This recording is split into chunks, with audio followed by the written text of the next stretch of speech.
നമസ്തേ, ഞാൻ ശരചന്ദ്ര ശർമ്മയാണ്. എന്തൊക്കെയുണ്ട് വിശേഷം? സുഖമാണെന്ന് വിശ്വസിക്കുന്നു. ഒരുപാട് നാളായിട്ട് ഒരു ഔഷധ സസ്യത്തെ നിങ്ങൾക്ക് വേണ്ടി പരിചയപ്പെടുത്തിയിട്ട് ഈ ചാനലിലൂടെ ആദ്യമൊക്കെ ഞാൻ നിങ്ങൾക്ക് വേണ്ടി പരിചയപ്പെടുത്തി തന്നിരുന്നത് ഔഷധ സസ്യങ്ങളുടെ പ്രയോഗങ്ങളെ കുറിച്ചിട്ടുള്ള വീഡിയോകളാണ്. ഭാരതീയ സംസ്കാരത്തിൽ വരുന്ന ഓരോ വിഷയങ്ങളാണല്ലോ ഇത്. അത്തരം വിഷയങ്ങളാണ് ഈ ചാനലിലൂടെ നിങ്ങൾക്ക് ഞാൻ അറിയിച്ചു തന്നുകൊണ്ടിരിക്കുന്നത്. ഇപ്പോൾ ഈ മഴക്കാല സമയമായപ്പോൾ ഞങ്ങളുടെ വീടിൻ്റെ തൊട്ടടുത്ത് ഒരു അത്യപൂർവമായിട്ടുള്ള സർവ്വ രോഗ സംഹാരി എന്ന് വിശേഷണം നൽകുന്ന ഒരു ഔഷധ സസ്യം പൊടിച്ചു വന്നു. അപ്പോൾ കുറച്ചൊന്ന് പൊടിച്ചതിന് ശേഷം അതിന് കായൊക്കെ വന്നതിന് ശേഷം നിങ്ങൾക്കൊന്ന് കാണിച്ചു തരാമെന്ന് വിചാരിച്ചു. ആ ഔഷധ സസ്യത്തെയാണ് ഞാനിന്ന് നിങ്ങൾക്കായി പരിചയപ്പെടുത്തുന്നത്.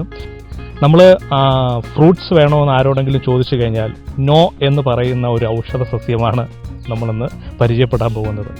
നോ എന്ന വാക്കിൽ തന്നെ തുടങ്ങുന്ന നോനി എന്ന് പറയുന്ന അത്യപൂർവമായിട്ടുള്ള ഒരു ഔഷധ സസ്യമാണിത്. ഒരു കാണിച്ചു തരാം.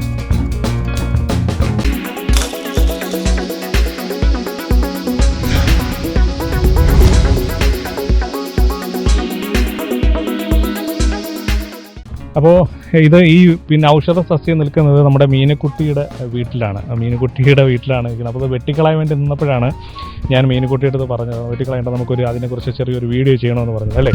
ആ ഔഷധ സസ്യത്തെ കാണാൻ പോകാം. ബാ.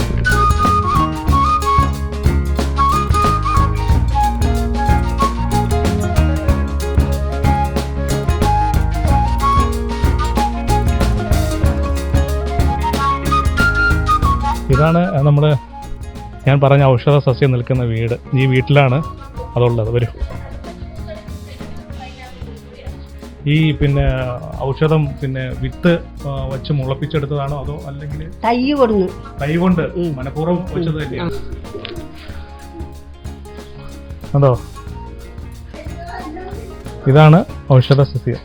കണ്ടോ, ഇതാണ് ഞാൻ പറഞ്ഞ ഔഷധ സസ്യം. ആയുർവേദ സിദ്ധ യുനാനി മരുന്നുകളുടെയും ഒരു പ്രധാന ചേരുവയാണ് ഈ സസ്യം. മൊറിൻഡ സിട്രിഫോളിയ എന്ന ശാസ്ത്രനാമത്തിൽ അറിയപ്പെടുന്ന ഈ നോനിയുടെ ജന്മദേശം എന്ന് പറയുന്നത് തെക്ക് കിഴക്ക് ഏഷ്യയാണ്. ഇതിന്റെ വേര്, തണ്ട്, ഇല, പൂവ്, കായ എന്നീ ഭാഗങ്ങളെല്ലാം ഉപയോഗപ്രദമാണ്.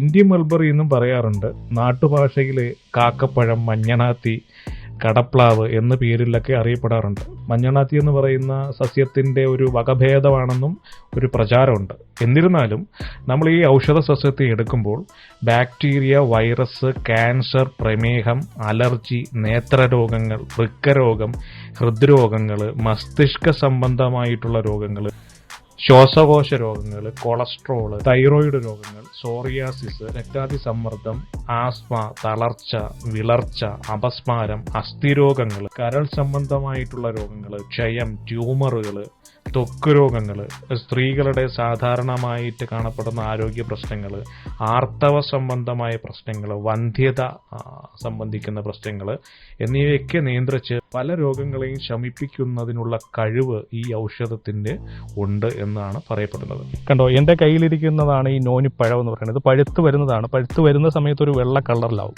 ഈ പഴത്തെക്കുറിച്ച് പറഞ്ഞു കഴിഞ്ഞാൽ ദൈവത്തിൻ്റെ ഒരു അത്ഭുത സൃഷ്ടി എന്ന് വേണം പറയാൻ. കാരണം അത്യപൂർവമായിട്ടുള്ള ഒരുപാട് രോഗങ്ങൾക്കുള്ള രോഗശാന്തിക്കായിട്ട് ഇതിൻ്റെ ഈ പഴം ഉപയോഗിക്കാം പല രീതിയിൽ. ഈ പഴം സംസ്കരിച്ചെടുത്തിട്ട് വേണം ഇത് ഉപയോഗിക്കാനായിട്ട്.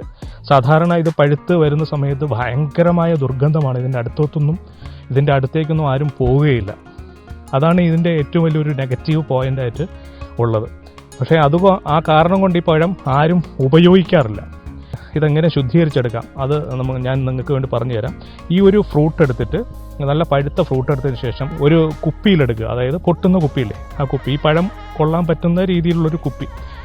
ആ കുപ്പിയുടെ അടിഭാഗത്ത് സ്റ്റീലിലുള്ള ഒരു പാത്രമോ, അലുമിനിയം ഉപയോഗിക്കേണ്ട, സ്റ്റീലിലുള്ള ഒരു പൊക്കത്തിന്, ഈ പഴം പൊങ്ങിയിരിക്കാൻ വേണ്ടിയിട്ടാണ് ആ കുപ്പിയുടെ ഉള്ളിലേക്ക് ഇറക്കി വയ്ക്കുക. അല്ലെങ്കിൽ ആ കുപ്പിയുടെ ഉള്ളിൽ ഇറക്കി വയ്ക്കാൻ പറ്റുന്ന രീതിയിലുള്ള ഒരു ചെറിയ കുപ്പി അതിനകത്ത് ഇറക്കി വെച്ചാലും മതി.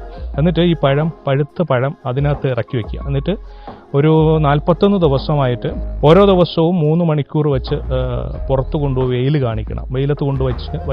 വെയിലത്ത് കൊണ്ട് വയ്ക്കുമ്പോൾ സൂര്യപ്രകാശത്തിൻ്റെ ചൂട് കൊണ്ട് ഈ പഴത്തിലുള്ള ഈ നീര് കംപ്ലീറ്റും ഉരുകി ഇറങ്ങും. അങ്ങനെ ഈ ഉരുകി ഇറങ്ങുന്നതിനനുസരിച്ച് പഴം മോൾ ഭാഗം ഉണങ്ങി വരും. എന്നിട്ട് പൂർണ്ണമായും ഉണങ്ങിയ ശേഷം അതിനെ എടുത്ത് കളയാവുന്നതാണ്. അപ്പോൾ ഈ പഴത്തിൻ്റെ കംപ്ലീറ്റ് സത്തും നമുക്ക് ആ കുപ്പിയിൽ ശേഖരിക്കാൻ സാധിക്കും. എന്നിട്ട് ആ സത്ത് നമുക്ക് പല രോഗങ്ങൾക്കും മരുന്നായിട്ട്, രോഗപ്രതിരോധ ശേഷിക്കുള്ള മരുന്നായിട്ട് നമുക്ക് ഈ നോനി പഴത്തെ ഉപയോഗിക്കാം. അത് സാധാരണ പെട്ടെന്ന് നമുക്ക് കുടിക്കാൻ പറ്റില്ല, ഒരു ചെറിയ കവർപ്പൊക്കെ ഉണ്ടാവും. അതിനെ നമുക്ക് തേനിൽ ചാലിച്ചിട്ട് നമുക്ക് ആ മരുന്നിനെ നമുക്ക് സേവിക്കാവുന്നതാണ്. കേരളത്തിലെ ഈ നോനിപ്പഴത്തിൻ്റെ കൃഷി എന്ന് പറയുന്നത് തെങ്ങിന് ഇടവിളയായിട്ടാണ് കേരളത്തിലെ നോനി കൃഷി ചെയ്യപ്പെടുന്നത്. കാസർഗോഡ് ജില്ലയിലാണിപ്പോൾ പ്രധാനമായും കൃഷിയുള്ളത്. തമിഴ്നാട്, കർണാടക തുടങ്ങിയ സംസ്ഥാനങ്ങളിൽ മരുന്ന് കമ്പനികൾക്ക് വേണ്ടി കൃഷി ചെയ്തു വരുന്നുണ്ട്. ഇത് നട്ട് 6-ാം മാസം മുതൽ കായ്ച്ചു തുടങ്ങും. 20 മുതൽ 40 വർഷം വരെയാണ് ഈ ചെടികൾക്ക് ആയുസ്സുള്ളത്. വളരുമ്പോൾ പച്ച നിറമുള്ള നോനിയുടെ കായ മഞ്ഞ നിറമായി മാറും. അത് പാകമാകുമ്പോൾ വെളുത്ത് ചെടിയിൽ നിന്ന് കൊഴിഞ്ഞു വീഴുകയും ചെയ്യും. പാകമെത്തിയ നോനിക്ക് ഉരുളക്കിഴങ്ങിന്റെ വലുപ്പവും, അതായത് ഗുണ്ടിന്റെ ആകൃതിയിലായിരിക്കും ഉണ്ടാവുക. പുതുമഴ പെയ്താൽ അതിന്റെ തൈ വാങ്ങി നടാവുന്നതാണ്. ഇതിനെ വിശപ്പിന്റെ ഫലം എന്നാണ് അധികം ആൾക്കാരും വിളിക്കുന്നത്.